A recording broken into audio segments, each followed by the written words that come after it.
10 News is taking a closer look at the juvenile justice system in Mobile County. We've been telling you a lot lately about young people committing very serious crimes. Fox 10 News reporter Paige Malone is at the Strickland Youth Center in Mobile. And Paige, you got a close look at some of the programs there. I sure did, Bob. Chief Probation Officer Lawrence Batiste gave me an in-depth look into the juvenile court system.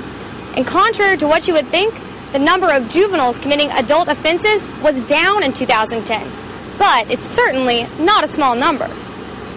In the adult court system, Chief Probation Officer Lawrence Batiste says there's little chance of rehabilitation. But here at Strickland Youth Center, there's a lot of hope. We are always trying to develop and look at programs and try to find the best in kids because they are the future. There are 95 beds filled with children waiting trial. From here, they are either placed in a facility or sent back to their home with a strict probation schedule. When they're locked up, they generally will follow the rules.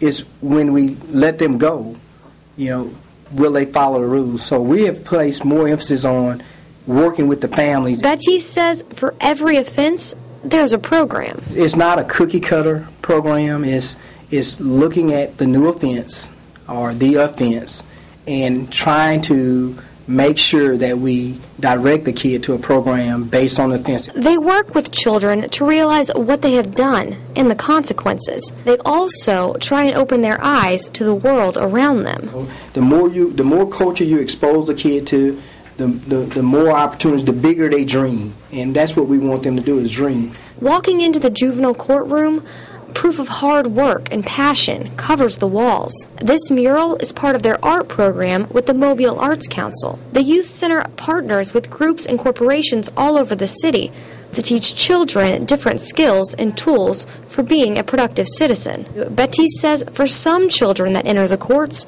this is their first glance at what is right. We want the community to think of this place as a place of hope, not as a place of despair, because a lot of times we are that last beacon of hope for a lot of young people. If the therapeutic interventions do not work, the offender can be transferred to the Department of Youth Services, where they can be incarcerated for a period of time. Now, there are countless programs that address everything from anger management to drug abuse. And the Youth Center stresses that these programs are in place for all children in the community. So, even if a child does not go through the courts, they welcome parents and children to take advantage of these services and stop juvenile crime before it happens. Reporting live from the Strickland Youth Center, I'm Paige Malone. Bob?